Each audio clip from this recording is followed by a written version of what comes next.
Hi every one. അപ്പോൾ നമ്മൾ types of risk ആണ് കറൻ്റ്ലി പഠിച്ചുകൊണ്ടിരിക്കുന്നത്. ഏകദേശം ടൈപ്സ് ഓഫ് റിസ്കിൻ്റെ 5 വീഡിയോസിൽ 2 എണ്ണം നമ്മൾ കംപ്ലീറ്റ് ചെയ്തിട്ടുണ്ട്. ഇത് മൂന്നാമത്തെ വീഡിയോ ആണ്. 5ൽ മൂന്നാമത്തെ വീഡിയോ ആണ് നമ്മളിപ്പോൾ നോക്കാനായിട്ട് പോകുന്നത്. അതിലെ ഫസ്റ്റ് ടൈപ്പ് ഏതാണെന്ന് നോക്കിയാലോ, ഇൻട്രസ്റ്റ് റേറ്റ് റിസ്ക്. പേരിൽ തന്നെ ഉണ്ട്. ഞാൻ ഓൾറെഡി പറഞ്ഞതാണ് ഇൻട്രസ്റ്റ് റേറ്റ് റിസ്ക്, പക്ഷേ വേറൊരു ഹെഡിലാണെന്ന് മാത്രം. ഓക്കെ, നമുക്ക് ഇൻട്രസ്റ്റ് റേറ്റ് റിസ്ക് എന്താണെന്ന് ഒന്നുകൂടെ നോക്കിയാലോ. ഒന്നുമില്ലടാ, ഞാൻ ജസ്റ്റ് ഇതിലുള്ളത് പറയുന്നതിന് മുമ്പ് ഒരു എക്സാമ്പിൾ പറയാം. ഇപ്പം ഞാൻ എന്ത് ചെയ്തിട്ടുണ്ട്, ലോൺ എടുത്തിട്ടുണ്ട്, ഒരു ലോൺ എടുത്തിട്ടുണ്ട്. ഓക്കെ, അപ്പോൾ ഞാൻ അടച്ചുകൊണ്ടിരിക്കുന്നത് കറൻ്റ്ലി 10% ഇൻട്രസ്റ്റ് ആണ്. അടുത്ത വർഷം എത്തിയപ്പോൾ ഫ്ലക്ച്വേറ്റിംഗ് ഇൻട്രസ്റ്റ് റേറ്റ് ആയിരിക്കും നമ്മുടെ ലോണിൻ്റെ ഇൻട്രസ്റ്റ് റേറ്റ് ഒക്കെ മാറിക്കൊണ്ടിരിക്കും. ഓക്കെ, അപ്പോൾ അത് മാറി കൂടിയിട്ട് എത്രയായി, ഒരു 15% കൂടി. എത്ര ശതമാനം അപ്പോൾ ഡിഫറൻസ് വന്നിട്ടുണ്ടാ? 5% ഡിഫറൻസ് വന്നിട്ടുണ്ട്. ഞാനപ്പോൾ എന്ത് ചെയ്യണം, ഈ 5% കൂടെ അടുത്ത വർഷം കൂടുതൽ ഇൻട്രസ്റ്റ് കൊടുക്കണ്ടേ? കൊടുക്കുന്നത്. അപ്പോൾ എൻ്റെ ക്യാഷ് അല്ലേ പൊയ്ക്കൊണ്ടിരിക്കുന്ന, എനിക്ക് ക്യാഷ് എവിടെ നിന്നാണ് കിട്ടുന്ന? ഏണിങ്സിൽ നിന്നും. അപ്പോൾ നമ്മൾ നെറ്റ് നോക്കുക, എനിക്ക് കിട്ടിയ ഏണിങ്സ് കഴിഞ്ഞ വർഷത്തെ അപേക്ഷിച്ച് നോക്കിയപ്പോഴത്തേക്ക് എനിക്ക് എക്സ്പെൻസ് കൂടി. അപ്പോൾ ഏണിങ്സ് രണ്ടോടെ നെറ്റ് നോക്കുമ്പോൾ എൻ്റെ ഏണിങ്സ് കുറയുമല്ലേ ചെയ്യുന്നത്? മനസ്സിലായി? നെറ്റാണ് നോക്കിയത്. അപ്പോൾ നമ്മൾ അല്ലെങ്കിൽ എൻ്റെ കയ്യിലിരിക്കുന്ന ക്യാഷ് കുറയുവാണ് ചെയ്തേക്കുന്നത്. എന്തുകൊണ്ടാണ് അവിടെ അത് കുറഞ്ഞത്? ആ ഇൻട്രസ്റ്റ് റേറ്റ് കൂടിയത് കൊണ്ട്. ഇതാണ് ഇൻട്രസ്റ്റ് റേറ്റ് റിസ്ക്. ഇത് ഇൻട്രസ്റ്റ് റേറ്റ് റിസ്ക് സംഭവിക്കുന്ന ഒരു വേ മാത്രമാണ്. മീൻസ് ഇങ്ങനെ തന്നെ ആവണമെന്നില്ല. ഇൻട്രസ്റ്റ് റേറ്റിൽ ചേഞ്ച് വന്നപ്പോഴത്തേക്കും എന്തായി, നമ്മളെ ഏണിങ്സ് കുറഞ്ഞു, അല്ലെങ്കിൽ നമ്മളെ പ്രോഫിറ്റ് കുറഞ്ഞു. അതാണ് ഇൻട്രസ്റ്റ് റേറ്റ് റിസ്ക് എന്നുള്ളത്. ആ കോൺസെപ്റ്റ് അത്രേ ഉള്ളൂ. ഞാനിപ്പോൾ പറഞ്ഞത് കമ്പനിയുടെ ഏണിങ്സ് കുറയ്ക്കുമെന്നാണ്. അതല്ലാതെ ഇവിടെ ഈ ഒരു എക്സ്പ്ലനേഷനിൽ പറയുന്നത്. നോക്കിയേ, risk that changes in market interest rate will negatively effect a company's earnings or asset value. ഞാനിപ്പോൾ ഏണിങ്സ് ഓൾറെഡി പറഞ്ഞു. അതായത് ഇൻട്രസ്റ്റ് റേറ്റിൽ ചേഞ്ച് വന്നപ്പോൾ കമ്പനിയുടെ ഏണിങ്സ് കുറയുന്ന രീതി കാര്യമൊക്കെയാണെന്ന് ഞാൻ പറഞ്ഞു. ഇനി അതേപോലെ അവർ കൊടുത്തേക്കുന്നുണ്ടല്ലേ അസെറ്റ് വാല്യൂ. അതെങ്ങനെ ആയിരിക്കും വരുന്നത്? ഇവിടെ ഇപ്പോൾ ഞാൻ ലോൺ പർച്ചേസ് ചെയ്തെന്ന് പറഞ്ഞു, അതേപോലെ തന്നെ എനിക്ക് എന്ത് പർച്ചേസ് ചെയ്യാൻ വേണ്ടി പറ്റുമോടാ? നീ വേറെ തിരിച്ചൊന്ന് ആലോചിച്ച് നോക്കിയേ. ഞാൻ ഒരു ബോണ്ട് പർച്ചേസ് ചെയ്തു. ബോണ്ട് പർച്ചേസ് ചെയ്ത് കഴിഞ്ഞാൽ ഞാൻ പൈസ കൊടുത്ത് ബോണ്ട് വാങ്ങി. എനിക്ക് എന്ത് കിട്ടും? ഇൻട്രസ്റ്റ് ഇങ്ങോട്ട് കിട്ടും. അപ്പോൾ ഞാൻ ബോണ്ട് വാങ്ങിയപ്പോഴത്തേക്ക് എനിക്ക് കിട്ടിക്കൊണ്ടിരുന്ന ഇൻട്രസ്റ്റ് എന്ന് പറയുന്നത് 15% ഇൻട്രസ്റ്റ് എനിക്ക് കിട്ടിക്കൊണ്ടിരുന്നതാണ്.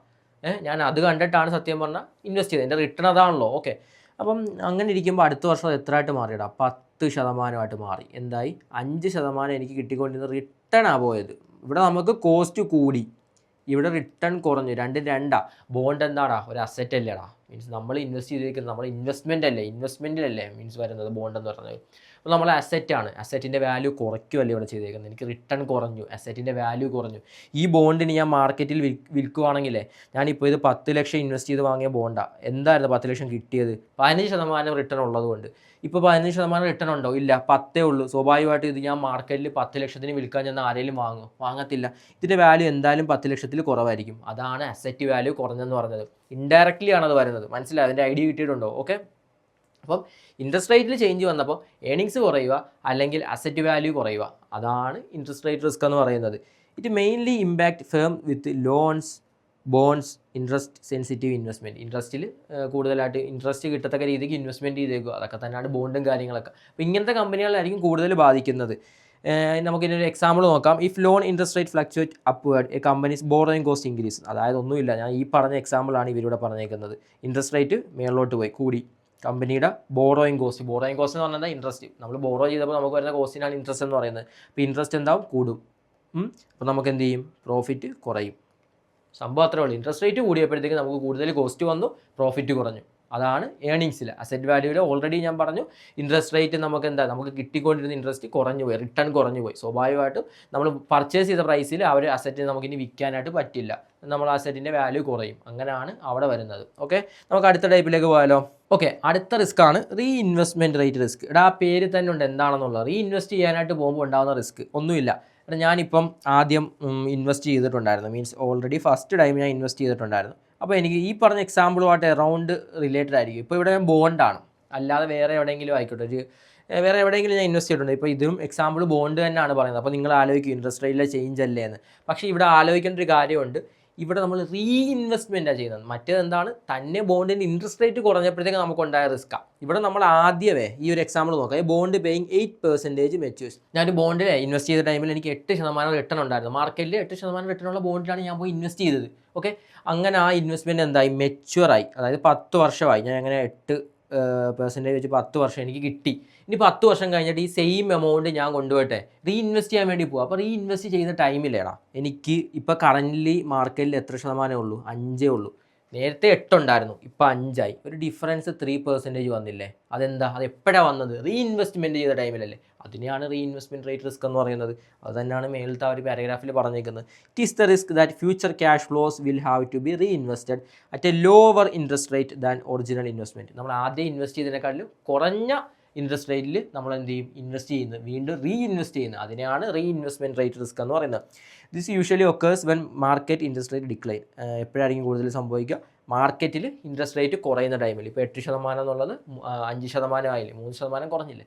അതാണ് റീഇൻവെസ്റ്റ്മെൻറ്റ്. റീഇൻവെസ്റ്റ്മെൻറ്റ് ചെയ്യുമ്പോൾ നമുക്ക് ഫസ്റ്റ് കിട്ടിയ റിട്ടേൺ കിട്ടാതെ വരിക. റീഇൻവെസ്റ്റ്മെൻറ്റ് ഫസ്റ്റ് റിട്ടേൺ കുറഞ്ഞു, സെക്കൻഡ് റിട്ടേൺ മീൻസ് നമുക്ക് കുറവായിപ്പോയി, ഫസ്റ്റ് റിട്ടേൺ കിട്ടാതെ വന്നു. അതിനെയാണ് റീഇൻവെസ്റ്റ്മെൻറ്റ് റേറ്റ് റിസ്ക് എന്ന് പറയുന്നത്. ആ പേര് തന്നെ ഉണ്ട്, സിമ്പിൾ.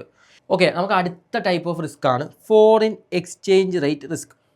ആ പേരിൽ തന്നെ ഉണ്ട് ഫോറിൻ എക്സ്ചേഞ്ച് റേറ്റ് റിസ്ക്. ഞാനൊരു എക്സാമ്പിൾ പറയാം ഇതിന്. നമ്മളെ CMA USA റിലേറ്റ് ചെയ്തൊരു എക്സാമ്പിൾ പറയാം. നമ്മളെല്ലാവരും ഫീസ് അടയ്ക്കാറുണ്ട്. നമ്മൾ ഫീസ് അടയ്ക്കുന്നത് ആർക്ക് വേണ്ടിയാണ്? ആർക്കാ? IMA ക്കല്ലേ, US-ലുള്ളൊരു ബോർഡിനല്ലേ ഫീസ് അടയ്ക്കുന്നത്. അവർ നമ്മളോട് പറയുന്നത് എന്താണ്? USD-യിലല്ലേ നമ്മളോട് പറയുന്നത്. നമ്മൾ പേ ചെയ്യുന്നത് USD ആണോ കൊടുക്കുന്നത്? അല്ല. നമ്മൾ എന്താ ചെയ്യുന്നത്? നമ്മൾ INR ആണ് നമ്മൾ കൊടുക്കുന്നത്, നമ്മൾ ഇന്ത്യൻ റുപ്പിയാണ് നമ്മൾ കൊടുക്കുന്നത്. ഓക്കെ, അവർക്കത് കിട്ടുമ്പോൾ എന്താവും? അവർക്ക് USD ആവും. അപ്പോൾ ഇവിടെ എന്ത് സംഭവിക്കുന്നുണ്ട്? നമ്മളെ കറൻസി എന്താവുന്നുണ്ട്? എക്സ്ചേഞ്ച് ചെയ്യുന്നില്ലേ? അപ്പോൾ ആ എക്സ്ചേഞ്ച് റേറ്റിലൊരു വ്യത്യാസം വന്നു. ഞാൻ പറഞ്ഞുതരാം. ഇപ്പം ഞാൻ ഇന്ന് ഡേറ്റ് എടുക്കാൻ നോക്കിയപ്പോഴത്തേക്കും എക്സാമിന് ഡേറ്റ് എടുക്കാൻ നോക്കി. അപ്പോൾ എനിക്ക് ഒരു USD കിട്ടണമെങ്കിൽ 85 ഇന്ത്യൻ റുപ്പി കൊടുക്കാം. 85 ഇന്ത്യൻ റുപ്പി കൊടുത്തിരുന്നെങ്കിൽ ഒരു $1 കിട്ടും. അങ്ങനെ നമുക്ക് അറൗണ്ട് ഒരു $300 വേണമെന്ന് കരുതിക്കും. ഓക്കെ, അതെന്തും ആയിക്കോട്ടെ. അപ്പം ഒരു USDക്ക് 85 ഇന്ത്യൻ റുപ്പി കൊടുക്കണം. പക്ഷേ ഞാൻ പഠിച്ചിട്ടില്ലായിരുന്നു, എനിക്ക് കോൺഫിഡൻ്റ് അല്ല, എനിക്ക് കുറച്ചുകൂടെ പഠിക്കാനുണ്ട്, ഒരാഴ്ചയുടെ കഴിഞ്ഞിട്ടേ എടുക്കാമെന്ന് കരുതി. അപ്പോൾ എന്ത് പറ്റിയെന്ന് അറിയാമോ? നമ്മളെ INR അങ്ങ് വാല്യൂ ഇടിഞ്ഞു പോയി, ഇന്ത്യൻ റുപ്പി വാല്യൂ ഇടിഞ്ഞു പോയി. ഇപ്പം കറൻ്റ്ലി അറൗണ്ട് 90 രൂപ എന്തോ ഉണ്ട് ഇന്ത്യൻ റുപ്പിക്ക് ഒരു $1. അപ്പോൾ നമുക്ക് എന്താ 90 കൊടുക്കാം. ഇനി നമുക്ക് ഈ ആഴ്ച വന്ന് നമ്മൾ നോക്കിയപ്പം ഒരു USD വാങ്ങാനായിട്ട് 90 ഇന്ത്യൻ റുപ്പി കൊടുക്കണം. അപ്പോൾ 85 ആയിരുന്നു കൊടുക്കാൻ ഉദ്ദേശിച്ചത്. എത്രയായി? 90ലേക്ക് മാറിയില്ലേ? 5 രൂപ നമ്മൾ എന്ത് ചെയ്യണം? കൂടുതൽ കൊടുത്താലേ ഒരു USD കിട്ടത്തുള്ളൂ. അപ്പോൾ USD-യിൽ വ്യത്യാസം ഉണ്ടാ? സെയിം തന്നെ. നമ്മൾ ഇന്ത്യൻ റുപ്പി ഇതായി. ഈ ഒരു എക്സ്ചേഞ്ച് ഇല്ലടാ, അതിനെയാണ് എക്സ്ചേഞ്ച് റേറ്റ് എന്ന് പറയുന്നത്. ഈ എക്സ്ചേഞ്ച് റേറ്റിൽ എന്തെങ്കിലും വ്യത്യാസം വന്നാൽ കമ്പനിക്ക് റിസ്ക് ഉണ്ടാവുന്നില്ലേ?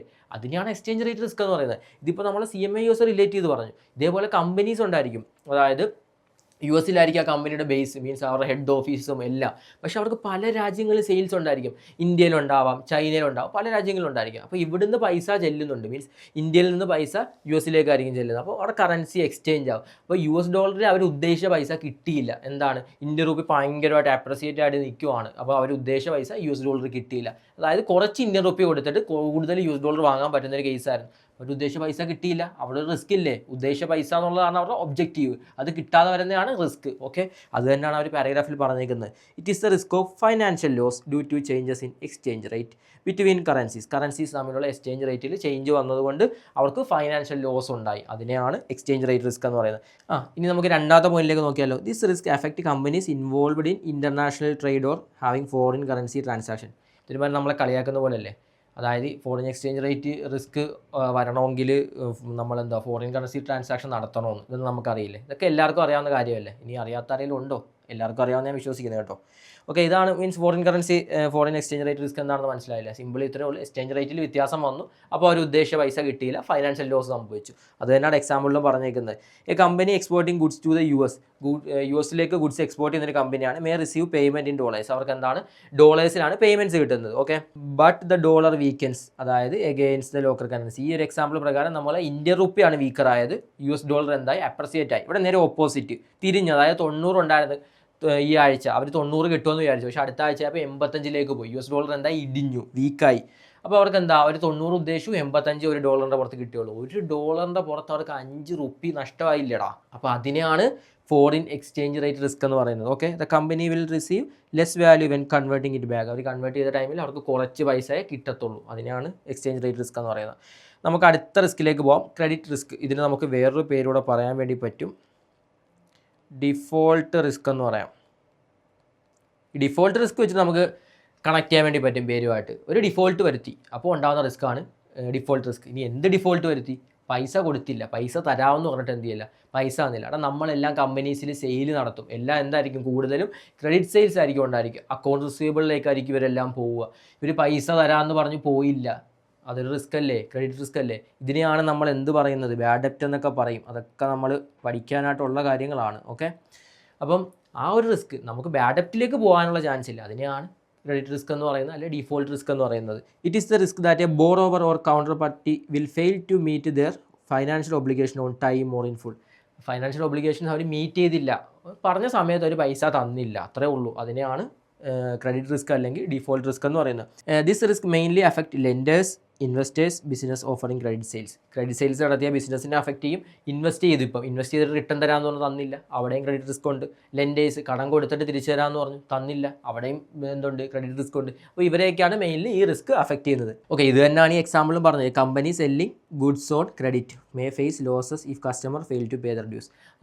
കസ്റ്റമർ പൈസ തന്നില്ലേ, കമ്പനി എന്തിലേക്ക് പോകാൻ സാധ്യതയുണ്ട്, ലോസിലേക്ക് പോകാൻ സാധ്യതയുണ്ട്. ഓക്കെ, നമുക്കിനി അടുത്ത ടൈപ്പ് ഓഫ് റിസ്കിലേക്ക് പോകാമല്ലോ. ഇനി ഒരു റിസ്ക് കൂടെ ഉണ്ടായിരിക്കും നമ്മൾ ഈ ഒരു വീഡിയോയിൽ, ഇൻഡസ്ട്രി റിസ്ക്. അതും പേരിലുണ്ട്. ആ ഒരു ഇൻഡസ്ട്രി, ഇപ്പോൾ എക്സാമ്പിൾ സ്റ്റീൽ ഇൻഡസ്ട്രി, നമ്മൾ ടാറ്റ പോലത്തെ വലിയ വലിയ കമ്പനീസൊക്കെ ഉള്ള ഇൻഡസ്ട്രിയാണ് സ്റ്റീൽ ഇൻഡസ്ട്രി.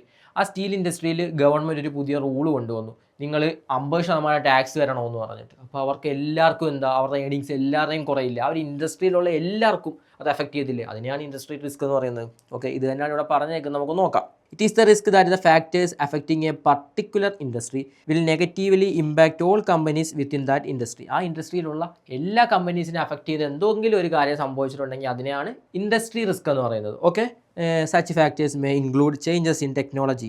ഒരു ഇൻഡസ്ട്രിയെ ഫുള്ള് ബാധിക്കത്തക്ക രീതിക്ക് ഒരു പുതിയ ടെക്നോളജി വന്നു, മനസ്സിലായി. ഇപ്പോൾ സ്റ്റീലൊക്കെ ഹ്യൂമൻ മെയ്ഡ് ഉണ്ടാക്കുന്നതിന് വരെ ഒരു പുതിയ മെഷീൻ ഉണ്ടാക്കി മീൻസ് വന്നെന്ന് നിങ്ങൾ കരുതിക്കുക.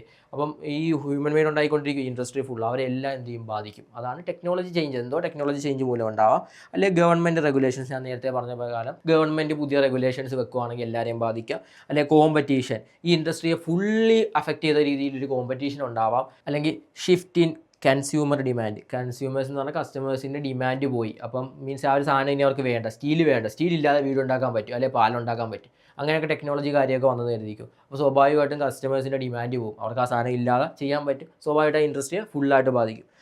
എക്സാമ്പിൾ നോക്കാം. Sudden change in environmental regulation may increase cost for all companies in the chemical industry. നമ്മളെ കെമിക്കൽസൊക്കെ ഇല്ലേ, കെമിക്കൽസൊക്കെ എന്താണ്, നമ്മളെ എൻവയോൺമെൻറ്റിന് പ്രശ്നമാണ്. അപ്പോൾ അത് കാരണം ഒരു റെഗുലേഷൻസ് കാര്യങ്ങളൊക്കെ വന്നു, എൻവയോൺമെൻറ്റ് പ്രശ്നമാവുന്നുണ്ട്. അപ്പോൾ അതിനെ സപ്പോർട്ട് ചെയ്തിട്ട് എന്തെന്ന് പറഞ്ഞാൽ ഇതിൻ്റെ കോസ്റ്റ് കാര്യങ്ങളെല്ലാം അങ്ങ് കൂട്ടി. എന്തിനു വേണ്ടിയിട്ട്, എൻവയോൺമെൻറ്റിനെ സപ്പോർട്ട് ചെയ്യാം. കോസ്റ്റ് കൂടുമ്പോൾ കുറേ ആളുകൾ വാങ്ങാതിരിക്കത്തില്ലേ. ഈ കോസ്റ്റ് കൂടുമ്പോൾ ആരെയാണ് ബാധിക്കുന്ന, ആ ഇൻഡസ്ട്രിയെ ഫുള്ളായിട്ട് ബാധിച്ചില്ലേ. അപ്പോൾ അതൊരു ഇൻഡസ്ട്രി റിസ്ക് ആണ്. ഓക്കെ, അത്രേ ഉള്ളൂ. ഇതെല്ലാം ഞാൻ പറഞ്ഞില്ലേ പേരുമായിട്ട് കണക്റ്റാണ്. ആ പേര് വെച്ചിട്ട് പഠിക്കാനായിട്ട് ശ്രമിക്കുക, പേരുമായിട്ട് റിലേറ്റ് ചെയ്ത് പഠിക്കുക, തമ്മിലുള്ള ഡിഫറൻസ് മനസ്സിലാക്കുക, സിനേരിയോ വന്നാൽ കറക്റ്റ്ലി ഐഡൻറ്റിഫൈ ചെയ്യാൻ പഠിക്കുക. അപ്പോൾ നമ്മൾ ഇന്ന് ഇത്രയുമാണ് നോക്കുന്നത്. അപ്പോൾ നമുക്ക് നെക്സ്റ്റ് ക്ലാസ്സിൽ, ഇനി 2 ക്ലാസ്സുകളുണ്ട് ടൈപ്സ് ഓഫ് റിസ്കിൻ്റെ, അതിൽ നമുക്ക് അടുത്ത ടൈപ്സ് ഓഫ് റിസ്കുകൾ പഠിച്ച് നമുക്ക് ഈ ഒരു ടോപ്പിക്ക് കംപ്ലീറ്റ് ചെയ്യാം. അപ്പോൾ എല്ലാവർക്കും അടുത്ത ക്ലാസ്സിൽ കാണാം. ഇതുവരെയുള്ള ടോപ്പിക്ക് കാര്യങ്ങളൊക്കെ പ്രോപ്പർലി പഠിക്കുക. Okay, by.